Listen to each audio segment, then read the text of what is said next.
मैं डॉक्टर रमेश कुमार राय, राजनीति विज्ञान विभाग, श्री मुरली मनोहर टाउन स्नातकोत्तर महाविद्यालय बलिया, उत्तर प्रदेश। आज हम एक लघु कथा जो दादी पोते के बीच संवाद के रूप में है उसके ऊपर बात करेंगे। यह बहुत ही समाज के लिए प्रेरणादायक और बच्चों के लिए, नवयुवकों के लिए एक मार्गदर्शक के रूप में प्रेरणा स्रोत कहानी है। एक दादी पत्र लिख रही है और उसका पोता लिखते हुए देखकर पूछ रहा है अपनी दादी से कि दादी, क्या यह पत्र जो लिख रही हो यह हमारे बारे में है? यह मेरे बारे में पत्र लिख रही हो जो आज मैंने जो भी कुछ किया? दादी बोलती है कि हाँ, यह पत्र हमारे बारे में है, जो आज हमने किया उस बारे में पत्र लिख रही हूँ। दादी बोलती है कि लिखे गए पत्र में शब्द महत्वपूर्ण नहीं है, महत्वपूर्ण यह लेखनी है। पोता कौतूहलवश पूछता है कि शब्दों से महत्वपूर्ण लेखनी कैसे हो सकती है? यह लेखनी अर्थात पेंसिल शब्द से महत्वपूर्ण कैसे हो सकता है? दादी बताती है कि जीवन में तुम्हें भी इस पेंसिल के समान ही बनना होगा और हर व्यक्ति को इस पेंसिल से प्रेरणा लेनी चाहिए। दादी बताती है अपने पोते को कि प्रकृति में जो भी चीज़ें हैं, हर चीज़ से व्यक्ति शिक्षा ले सकता है, उससे प्रेरणा ले सकता है, उससे मार्गदर्शक के रूप में अपना सकता है। जिस प्रकार यह पेंसिल है, यह हमें तमाम प्रकार की शिक्षाएं देती है, हमें प्रेरणा देती है। दादी पेंसिल की 5 विशेषताएं बताती हैं। पहली विशेषता है, वह अपने पोते को बताती है कि तुम्हारे ऊपर एक सक्षम का हाथ है और उस सक्षम के द्वारा ही तुम्हारा मार्गदर्शन किया जा रहा है, और वह सक्षम जिसका हाथ तुम्हारे ऊपर है उसी को हम ईश्वर के रूप में जानते हैं। जिस प्रकार पेंसिल को लिखने के लिए एक मार्गदर्शक हाथ की आवश्यकता होती है, उसी प्रकार मनुष्य को भी मार्गदर्शन के लिए एक शक्ति की आवश्यकता होती है, जिसको हम ईश्वर कहते हैं। उसका हमें ध्यान रखना चाहिए। दादी पेंसिल की दूसरी विशेषता बताती है कि देखो, मैं थोड़ी थोड़ी देर पर रुककर इस पेंसिल को तेज धार वाले यंत्र से नुकीला कर रही हूँ, इसकी धार को तेज कर रही हूँ, और जब तक यह पेंसिल उस नुकीले यंत्र के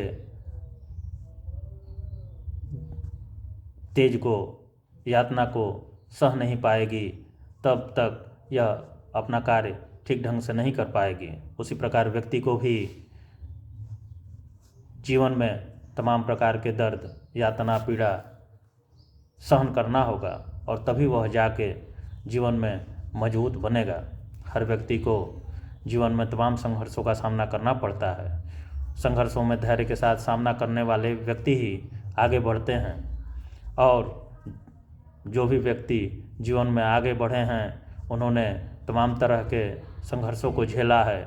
उन संघर्षों में मजबूती के साथ वो खड़े रहे, और उसी का परिणाम है कि वो जीवन की ऊंचाइयों, सफलताओं के शिखर पे वो आज दिखाई देते हैं।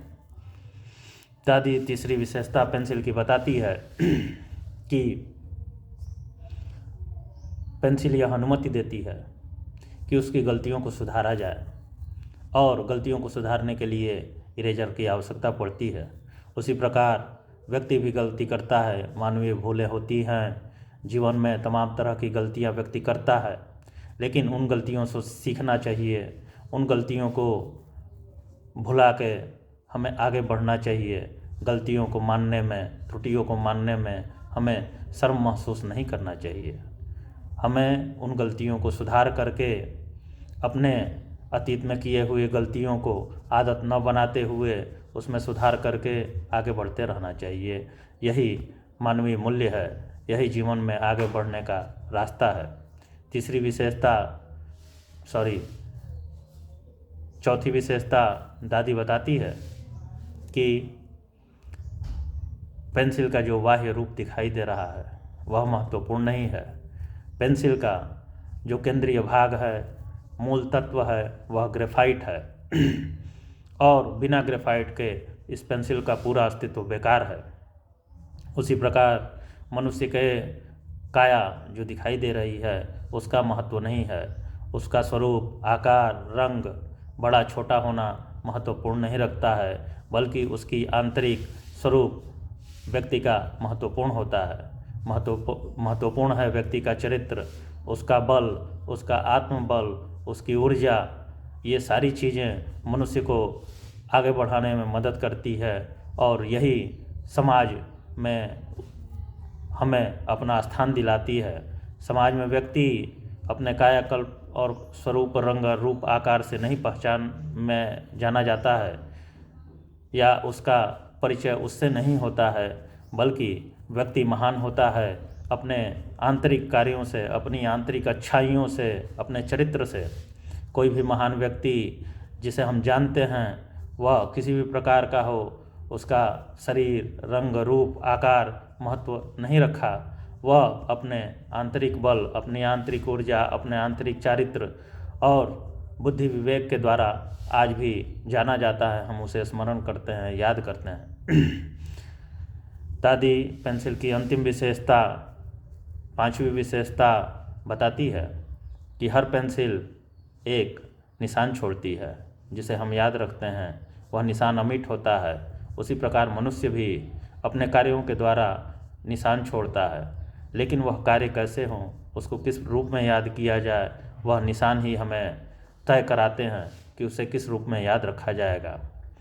व्यक्ति को ऐसे किसी भी कार्य को नहीं करना चाहिए जिससे उसे हम या समाज बुरे रूप में जाना जाए या उसे पहचान दिलाए।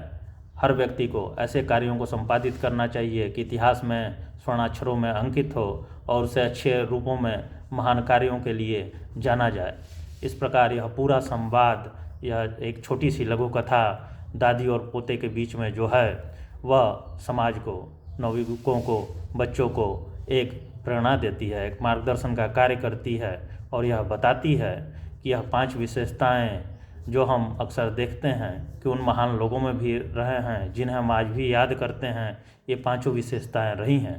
और इस छोटी सी, इस सामान्य घटना जो कि हर व्यक्ति उस पर ध्यान नहीं दे सकता है, एक पेंसिल सामान्य चीज़ है, लेकिन उस पर क्या हर व्यक्ति ध्यान देता है? क्या उसकी अच्छाइयों या उसके गूढ़ रहस्यों से क्या सीख ले सकता है? इस सामान्य घटना से और सामान्य संवाद से यह समाज के लिए एक बहुत बड़ा संदेश है जो दादी और पोते के बीच में है। हमें भी इस संवाद से, इस लघु कथा से शिक्षा ग्रहण करनी चाहिए। धन्यवाद।